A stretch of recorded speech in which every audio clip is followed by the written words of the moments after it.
Hello, I'm Mara Jane, and you're listening to The Unseen Perspective.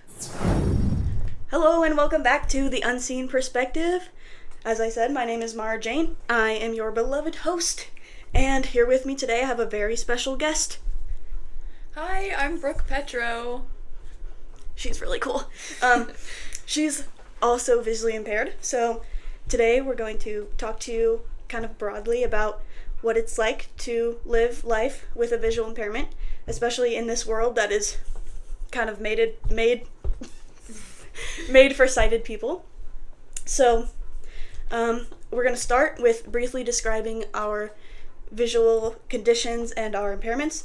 So, I'll go first. So, in case you didn't watch or listen to my introduction podcast, I had retinoblastoma as a child, and because of that, I was left completely blind in my right eye, and in my left eye, I have about 2200 vision and very low depth perception and very low peripheral vision. So, Brooke, what about you? So I have Leber's congenital amaurosis, which is a genetic blindness condition, and so basically that means that my genes are a little messed up, and that means that the cells in my retina are not functional the way like normal sighted people's cells would be. I have some proteins that are too short, and that means that my vision is very low. So what my vision is like is it changes over time. So I used to have more vision when I was little than I do now, and it's just progressively getting worse. And currently what that looks like is I have almost no peripheral vision. I can see light and some shapes, but I need some really good contrast to be able to do that. So like a black object against a white wall would be easy-ish for me to see, but like a gray object against like a gray wall would be really hard. I don't have depth perception, so that makes things difficult with perceiving distance and how thick objects are, how big objects are. And my eyes just have trouble focusing in general. So like even if I could see print words, if I zoom in, I can kind of see the words. I can't focus well enough to read them, so I don't read print basically at all. And that's another thing. My condition is stable for now. Obviously, if something were to happen, like an injury to my eye, then I could lose more vision, but the cancer is dead, and I'm in remission, so Yay! Thankfully, yeah, for now it's stable. But actually, since I can't see out of my right eye and I don't have depth perception, I've found that it's, I kind of am at an advantage in some things, like drawing, because a lot of drawers have to close one of their eyes in order to draw better, but I can just do that naturally. That's really cool. Not to brag or anything. Yeah, I'm kind of jealous about that. I do not have enough vision to draw. But also, having no depth perception, like Brooke said, can be a challenge when you're walking around and, you run into things because you don't know how far away they are, or you walk too closely or too far away from people. And actually, that's another thing that's worth mentioning. With both of our conditions, we're both visually impaired, so when we're with people, sometimes they don't know to let us know when they're going somewhere else, and they just leave us behind. And for me, especially, that's been really frustrating because then 1 second they're there and 1 second they're gone. Yeah, for sure. Things like that can be really difficult to deal with. And it's kind of like says something about the communication. If like you have a friendship where you're comfortable explaining like, hey, I need you to tell me when you're going somewhere, and they actually follow through with that, that kind of shows like that they are listening to you and that you have a good like communication setup in your relationship. So I think that's really important with kind of everyone, but also with friends, just to deal with things like that for sure. Yeah, and you probably do too, but I do have a few friends that remember to do that, and family members, but it's just frustrating to have to continually remind people to do stuff like that because you think it should be intuitive, but it's not. Yeah, for sure. But you said you don't usually read print, so you read primarily Braille. Mm-hmm. I do both. I use my computer to read, like, to magnify print and read that, but it hurts my eyes and it hurts my back because I have to bend over.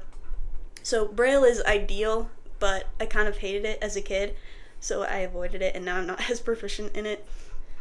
Yeah, I'm a big Braille reader. I have been reading Braille.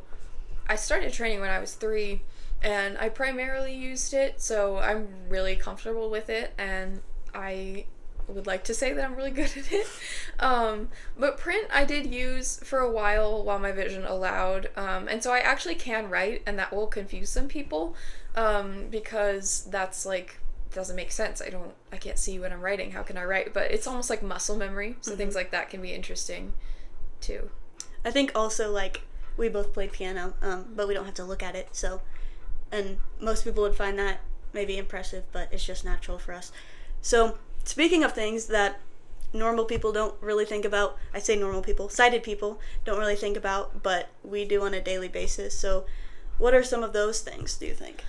I would say just Braille in general and how that affects me not being able to read print and how I adapt around that is something that's interesting. Like, when I'm in a new environment or I'm walking around school, like, any posters or signs that are set up are things that I can't see. So I have to be, like, really cognizant of where I am in the building, so if I get lost at school, I can find my way to where I'm going, because otherwise there's no way to, like, figure it out visually. And then also, like, if there are any, like, notices or signs, like, somebody has to tell me, or I have to pay really close attention, like, what to other people, with what they're saying. So I think it kind of means that to work around it, I just am really observant, or, like, I remember things pretty well, because I'm not going to get any visual reinforcement. I just hear it one time and I gotta keep it in my head. It is kind of frustrating, though, because we're pretty independent, I think, both of us, but we do have to rely on people for certain things, like, that, like, what she was just talking about, and also, like, a lot of times people are giving instruction, like, teachers or, whatever, and they say, like, look over there, or, like, do this, and we have to remind them that we don't know what this is, and we don't know, like, we can't look over there, because we don't know what that means. The magical land of over there, I've never figured it out. Yeah. Where is it? We don't know. But yeah, I mean, I think on a fundamental level, our daily lives look pretty different than what a sighted person's would look like.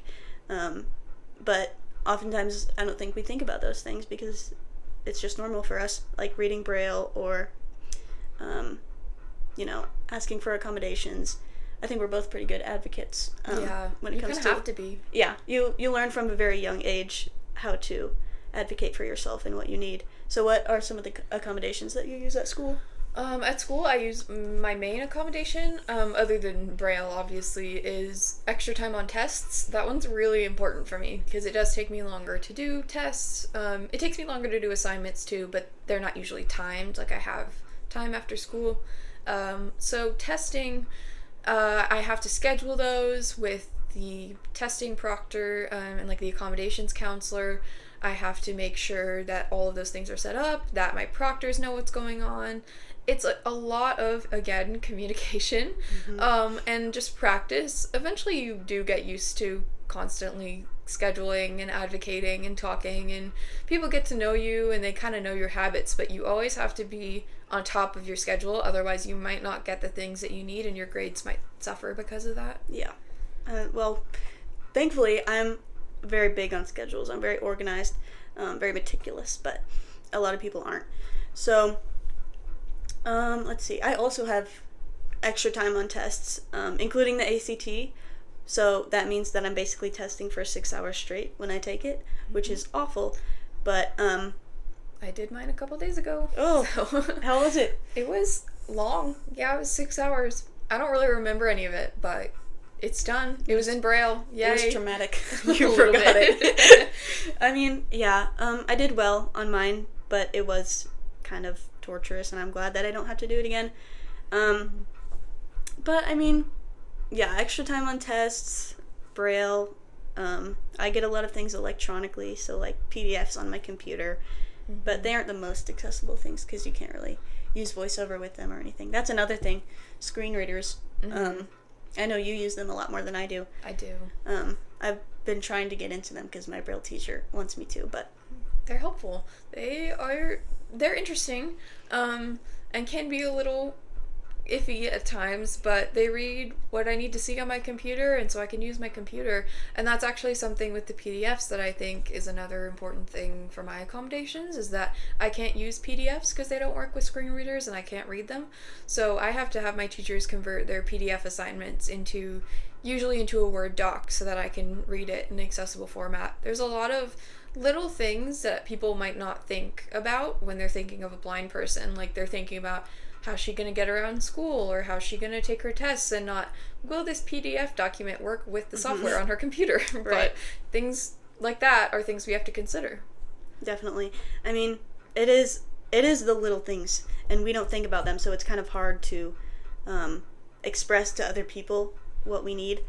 But it just takes some figuring out, and we're both old now, so we're both almost out of high school, so I'm not that old yet. Yeah, I just became an adult, so that's pretty scary, and you're gonna be an adult in several months. Don't remind me. So we're gonna have to go off on our own, but I think we'll be okay. We've gotten a lot of practice. I think, in my opinion, we've kind of grown up too fast because we've been having meetings and advocating for ourselves and learning how to be more mature and more professional than a typical child would be. I wouldn't say, for my personal experience, that it's been a growing up too fast. It's just been it has been more responsibility than my sighted peers have, but it's almost kind of a good preparation for what I will have to deal with, because eventually everyone has to work and everyone has to have meetings, everyone has to advocate for themselves. Not usually with, like, getting their work in a way that they can use, but, like, people will have to advocate for themselves, like, if they are being mistreated, like, at work. People will have to be like, hey, this is wrong. They'll have to be comfortable talking with people who are above them about it. And I think we already have that experience, so we're not afraid to either ask for help or express our concerns, which I think is a really good skill to have, even if it is a little frustrating when you're 12 and you're having to sit through meetings about your accommodations. Yeah. I mean, yeah, I think it's good and bad, just like anything in life. But there are a lot of frustrations that go along with being visually impaired. I mean, I'm sure we have a lot of fun stories about, like, bad accommodations and stuff. Like, we'll talk about that in a future episode, but bad accommodations, so yeah, that's an episode on its own. Yeah. But I mean, it's frustrating. Just, I mean, not getting the accommodations you need is one thing, but also just being so fundamentally different from other people. Your social skills are different. The way you do academic work is different. Just everything you do is different from other people. So it can make you feel alone and isolated, at least in my experience. Mm-hmm. It can be, especially if you're around people you haven't known that well and aren't used to the way you do things or the way you have to handle stuff. It can be a little bit alienating because, like, they don't understand and they're not comfortable. A lot of people aren't comfortable asking questions because they feel like it's a bad thing, when, in my opinion, I'd much prefer them ask a question that I might think is strange or not very well constructed, right? To be charitable. I'd rather them ask the question than just sit and not know the answer, because they'll be more informed and they'll be better equipped to work with me afterwards. So I think asking questions is always a good thing. Oh yeah. And I don't think people realize that I love talking about, I mean, I don't love talking about myself, but I love talking about all the cool, like, technology that I have and fun stories from my past and just stuff like that. But I think they're too afraid to ask, so I never feel comfortable talking to them about it, because, like, I don't know if they want to know or if they are intimidated or what is going on.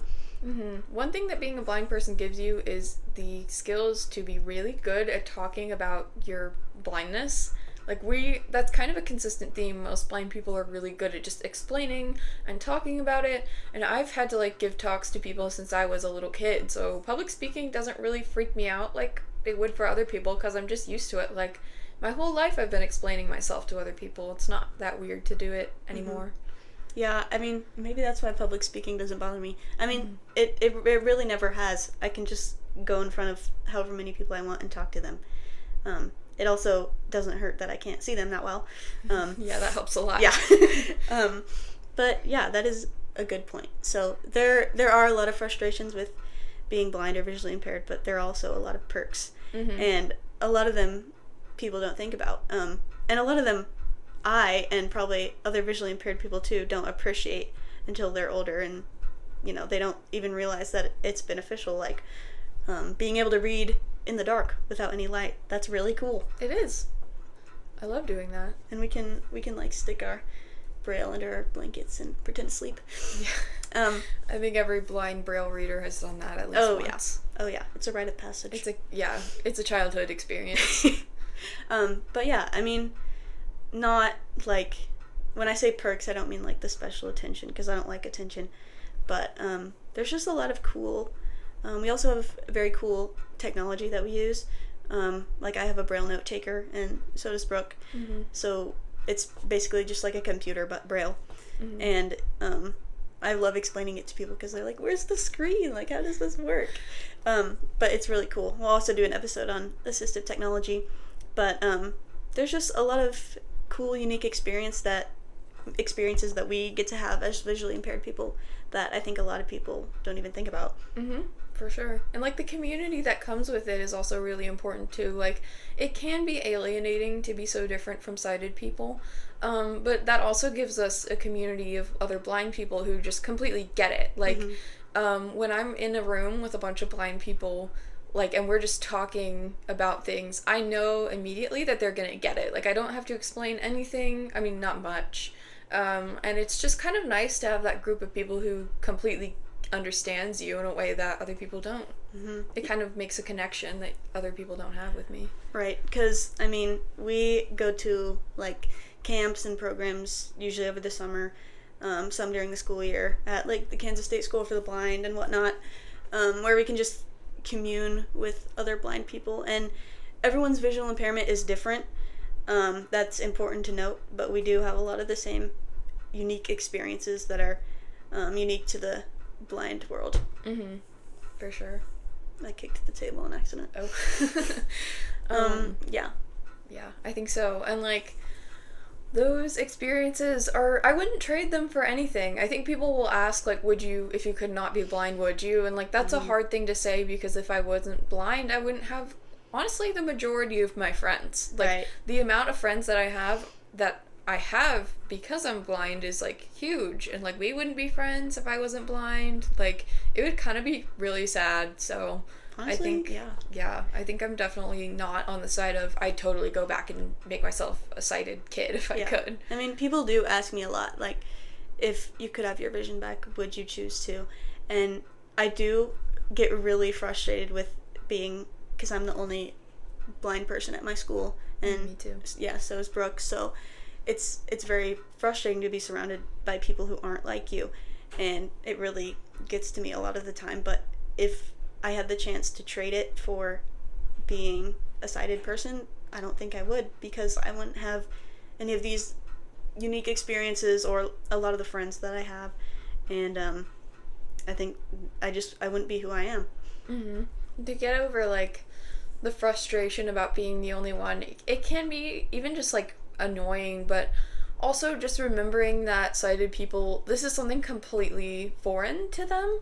Like, they can't understand my lived experience because they've never had anything similar to it. Mm-hmm. So when they're surprised at the way I do things, to kind of make it less strange for me, I just remember, like, if they talk about the way they do things, like, it is weird to me the way people will be like, oh yeah, I can see the stars at night. I'm like, right. That's such a weird idea. Yeah. Isn't that strange? But for them, it's completely normal. Same way for me. And so I kind of remember, like, that's where they're coming at it from. They're not being confused from a place of, ew, this is strange. They're kind of like, why is it like that? I've never experienced that. Mm-hmm. That's just different. I am glad that you mentioned the stars thing, because I've always been really frustrated that I can't see stars. Like, if I go out at night, no matter where I am, in the city or in the country or wherever I am, I just see blackness. And that's kind of depressing. Really? Yeah, I think, because, I mean, we both love astronomy. I want to see the stars. But at senior retreat at St. James, where I go to school, it was not a good experience for me, but there was one night where I walked out into the gravel road. It was at Prairie Star Ranch, so out in the country. And everyone was talking about how they saw all these beautiful stars, and so I looked up and I was like, oh, maybe this one time. And so I looked up and I saw two. I saw two stars, Aww. which was like really, really cool for me because I'd never seen stars before. And even though I couldn't see like the dozens and dozens that other people were seeing, I did see some, and that was really impactful. Oh, that's so sweet. I've never really been worried about that, weirdly, as much as I think it would be cool to be able to see them. It's never like bothering me that I couldn't. So I wonder why that is. I'm not really sure. I don't know. We all have our weird little quirks. But yeah, is there any advice that you would give to either the blind world or the sighted world, any of our listeners? For the sighted world, I would say, always ask questions, always, Yes. Be completely, like, cool with asking questions. Obviously, do them politely. Don't come up to me and just start yelling at me, please. But if you ask me a question, I'm not going to be mad, no matter what people ask. People have asked me, do you use sign language? Or, like, people have asked people around me, does she use sign language? Like, I promise any question that you're going to ask is probably not going to be worse than that. Yeah. So, just be okay with asking questions. For blind people, I think definitely try to just connect with other blind people. Find people who get you and who are comfortable, I think, with being blind. When you're in those moments where you're kind of feeling like, I'm so different, like everyone kind of, sighted people don't really understand me, like I feel alone, it can be really helpful to go find blind people who are in the same situation, but also some people who have kind of been able to get over that or get past that and feel comfortable being a blind person in a sighted world that's not built for them. Mm-hmm. So especially I found with blind adults, that can be really nice to see because they've lived much longer than I have, and they've totally been fine, and they have friends and functional lives, and I'm like, okay, you know, hope isn't lost. Like, Yeah. I'm gonna be good. So I think just finding people who understand you, but also ones who can show you the optimistic side of being a blind person. Yeah, that's very important. I think, again, for sighted people, don't be afraid to ask questions. Don't be afraid to approach us, because I know from my experience that when people see my cane, sometimes they just walk the other way. But don't be afraid to approach us. Don't be afraid to ask questions. We're happy to answer any questions that you have. And for the blind people, yes, I think the community is very important. And also, life's too short to be frustrated about your disability.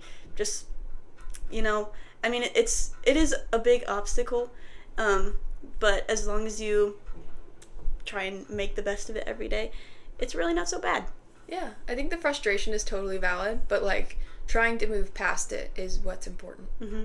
And I think, like I said, I've been extremely frustrated with my own disability a lot of the time, but I think once you get past that, overcoming that is a huge step, and it makes you a stronger individual, and people notice that, and people are going to recognize how strong of a person you are. That sounds a little hokey, but they'll respect you for it. Yeah, I agree. And we talked about the Kansas State School for the Blind a little bit. They also have a podcast that's run by some of their students. You can find them by searching Discover Podcasting at KSSB, wherever you listen to your podcasts.